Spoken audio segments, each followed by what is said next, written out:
Turabasuhuje abakunzi b'Umugano TV, ni wa mwanya w'ibiganiro byacu nk'uko bisanzwe. Uyu munsi hari umwe mu bakurikira Umugano TV watubajije ikibazo ati ni ibihe bimenyetso by'ibanze abafite narisisime babanza kugaragaza umuntu ashobora kubamenyeraho byihuse, cyangwa se ni ryari umuntu ashobora kugira ubushishozi, ni ibihe bimenyetso yabona mu buryo bwihuse. Uyu munsi rero reka tuganire kuri iki kibazo. Wasanga kimwe nawe hari abantu benshi bibaza bati ese umuntu ufite narisisime atangira kubigaragaza ate, ryari? Iki ni ikibazo cyiza cyane, ariko mbere y'uwo kugisubiza reka tubanze twibutse ikintu kimwe cy'ingenzi. Nta kimenyetso kimwe cyonyine ubwacyo gishobora kuba gihagije kugira ngo twemeze ko umuntu afite narisisime.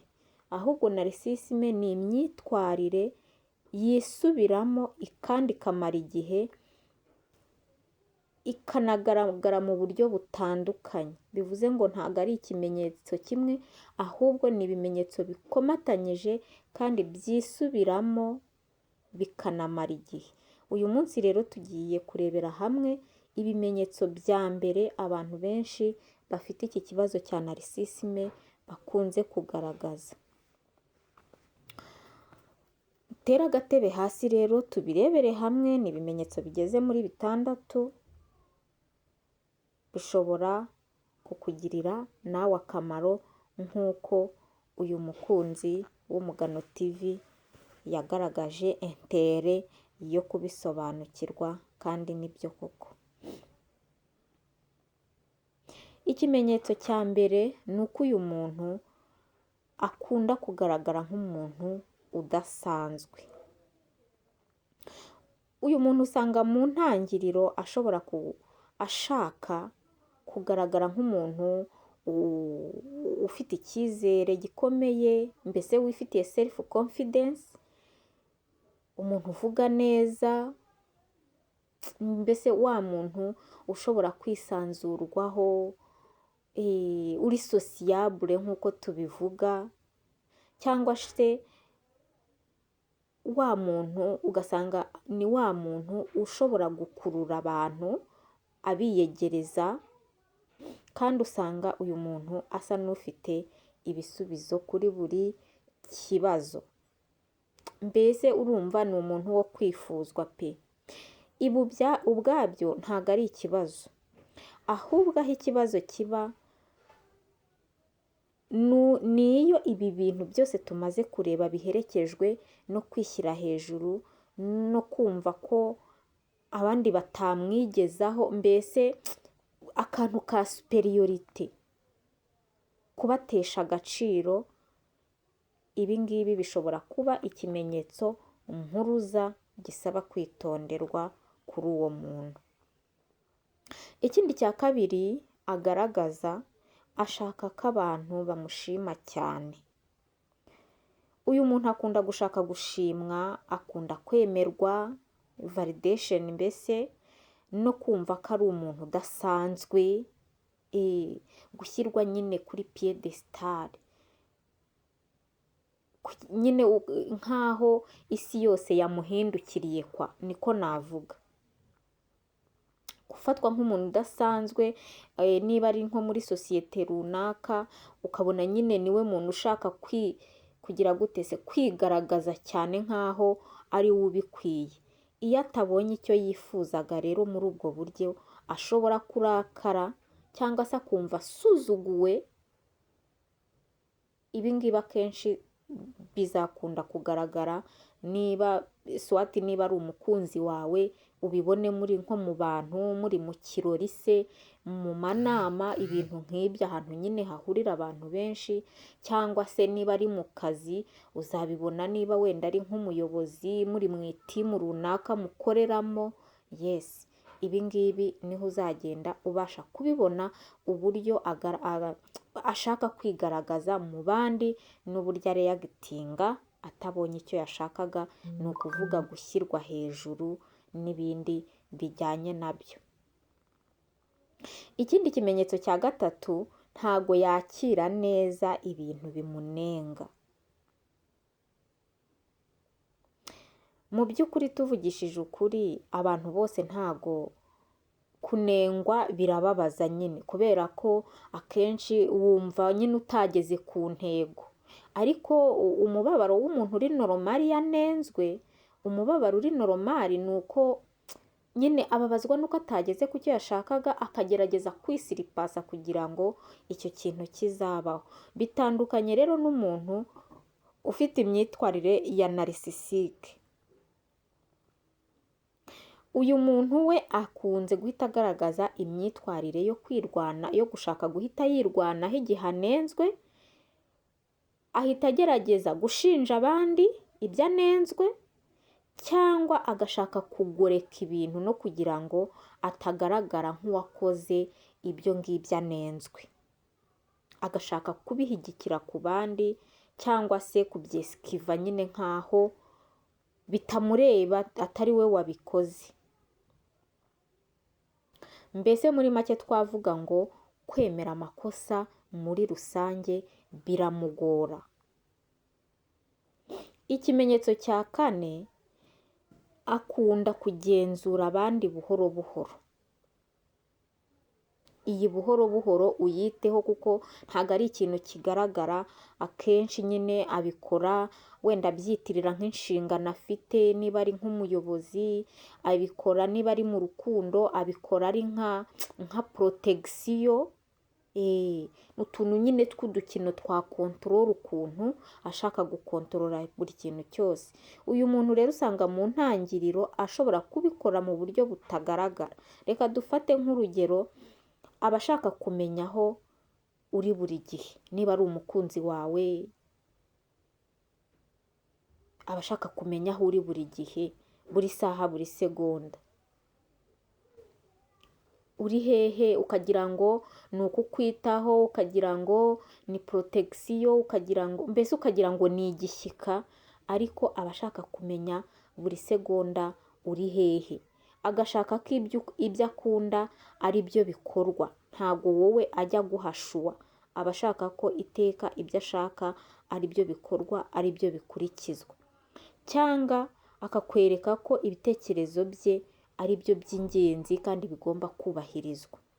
Buhoro buhoro ushobora kuzasanga waratangiye kwibaza niba ugifite uburenganzira bwo kwifatira ibyemezo byawe runaka, kubera ko amera nk'uwamvahishije ubuzima bwawe, bukamera nk'aho bugiye munsi ya kontorore ye. Ahangaha ndibuka umuntu umwe wambwiye ko muri fiyansaye ye, umukunzi we yamubwiraga ngo ni byiza yuko aho bazajya bajya bazajya bajyana. Mu ntangiriro ushobora kumva ko aka kantu nyine ari akantu keza. Akenshi nyine abantu iyo batangiye gukundana, uba wumva nyine waba uri kumwe na sheri wawe bakababonana, yes, akenshi nyine biguha validasiyo y'uko muri uwo mubano wemewe. Niko twabivuga, wemewe, akwereka abantu bose, nyine ari fier de toi. Ariko hari igihe haba hihishemo umutego, kukubwira ngo ngaho ugiye hose jya umubwira mujyane, ntukagende wenyine, ibintu nk'ibyo ngibyo. Ibi ngibi sinshaka kubyinjiramo en profondeur, kubera ko ibyo turi kwitaho cyane hano ni ibimenyetso. Ariko nagira ngo nkubwire ngo utwo tumenyetso duto duto ushobora kwita nka attention cyangwa se protection, akenshi ugomba kugira ubushishozi ukareba icyihishe inyuma. Ikindi kintu cya gatanu akunze kugaragaza ni ukubura impuhwe zihagije. Usanga uyu munarcisike iyo ubabaye ashobora kutabyitaho uko bikwiye, cyangwa ugasanga agaruye ikiganiro kuri we ubwe. Ugasanga niba uvuze umubabaro wawe ahise ava muri sije y'ibyawe ahise yinjira mu bye nk'aho arimo agira gute, nk'aho ashyiramo ikigereranyo, mbese agerageza kukudeviya nk'aho ibyawe bitababaje kurusha ibye.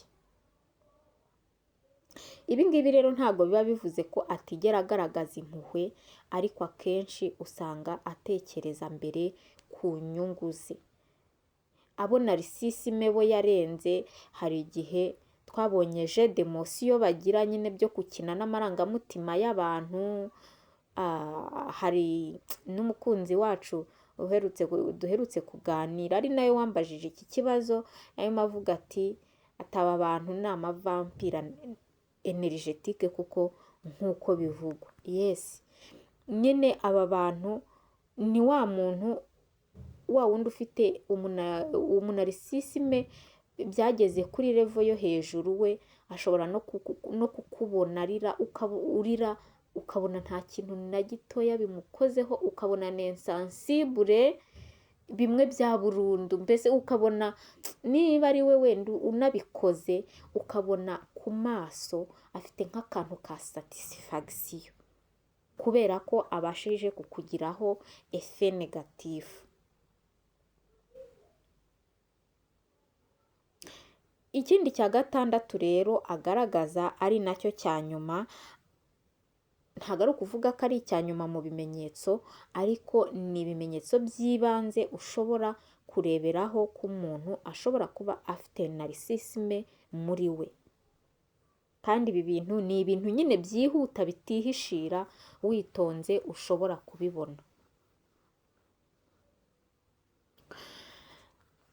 Ikimenyetso cya gatandatu ni uko atangira kukumvisha ko ari wowe ufite ikibazo, mbese mu bibaye byose ni wowe uba uri ikibazo.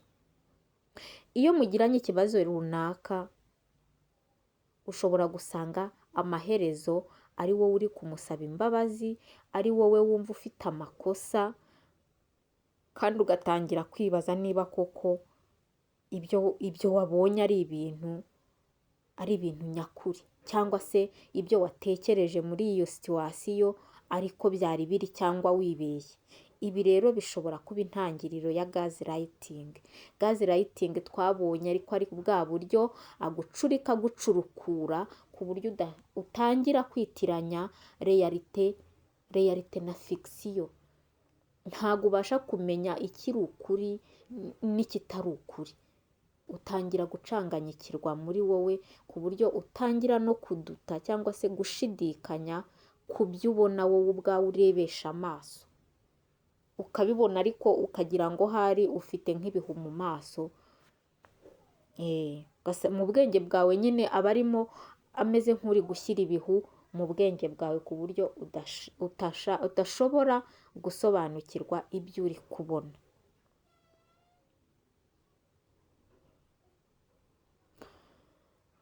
Icyo twagombye rero kwibuka muri iki kiganiro cyacu, niba umuntu agaragaje kimwe muri ibi bimenyetso tumaze kuvuga hano haruguru, rimwe cyangwa kabiri, ntabwo bihagije ngo duhite tumwita narisisike. Reba niba ibi bimenyetso byisubiramo kenshi, reba niba bimara igihe kandi bigenda byangiza umubano, waba ari uwawe nawe ndetse n'umubano we n'abandi, ndetse urebe na impagite bikugiraho. Ese ntabwo bitangiye kugusenya muri wowe? Ese wumva muri wowe ukiri wowe, cyangwa wumva hari shanjoma kandi zitari nziza zigenda zikubamo, nko kwishidikanyaho, kwitakariza icyizere, kumva udashyitse, ibintu nk'ibyo ngibyo nibyo ugomba gutindaho, utarebeye kuri icyo kimenyetso gusa.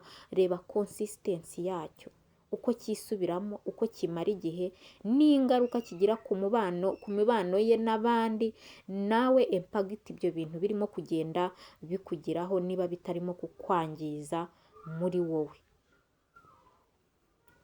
Nsoza rero nagira ngo mbabwire ngo intego yo kumenya ibi bimenyetso ntabwo ari ukugira ngo dushyire abantu mu byiciro, ntabwo ari ukugira ngo tubahe amazina, ahubwo ni ukugira ngo twihingemo ubushishozi, kuko kumenya iyi myifatire bigenda bidufasha kubaka imyitwarire, imibanire irangwa n'icyubahiro, irangwa n'ukuri, irangwa n'umutekano. Nta kintu cyiza kiruta umubano urimo icyubahiro, urimo ukuri, urimo n'umutekano. Ibi ni byo dushaka kubaka kuruta gushaka kumenya ngo uyu ni narisisike cyangwa se ntabwo ari narisisike. Ibi bimenyetso rero bishobora kugufasha kureba neza niba umubano urimo werekezamo ari umubano ufite sekirite, cyangwa se niba ari uwo kurekwa ugasingira ibindi. Hari imibano imwe n'imwe dufatiriza, ariko hari ibimenyetso mpuruza byagaragaye byashoboraga gutuma tuyirekura.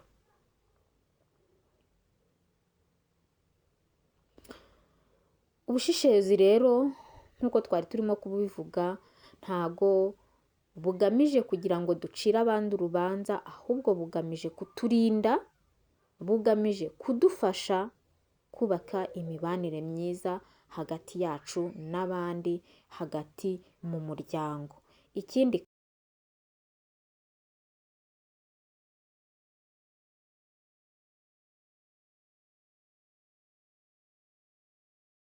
Ikindi twakwitondera hano ni uko iki kiganiro gisobanura imyitwarire ishobora kugaragara mu mibanire muri rusange, ntabwo kigamije gusuzuma cyangwa gushyira umuntu runaka mu cyiciro cy'abanarisisike, kubera ko isuzuma ry'imiterere y'umuntu rikorwa n'ababifitiye ubumenyi ndetse n'ububasha n'ubushobozi. Reka rero dusoreze ikiganiro cyacu ahangaha, ariko ndumva kuwakurikiye neza iki kiganiro ashobora kuba abonye ekererisisoma ku bijyanye n'imyitwarire y'ibanze cyangwa se imyifatire y'ibanze, ibimenyetso by'ibanze bishobora gutuma ukora marishariyeri, mbese ugenda gakeya mu mibano runaka, ugakora atansiyo. Reka rero tugisoreze ahangaha, tubabwire ngo naho akagaruka. Nk'uko duhora tubivuga ku Mugano TV, twizera ko umuntu wese ashobora guhinduka, ibintu bishobora kugenda neza. Mbese twizera ko kimwe n'umugano, umuntu ibyo yanyuramo byose ashobora kweguka akongera akema. Reka rero tubabwire ngo naho akagaruka, kandi turabakunda cyane. Bye bye.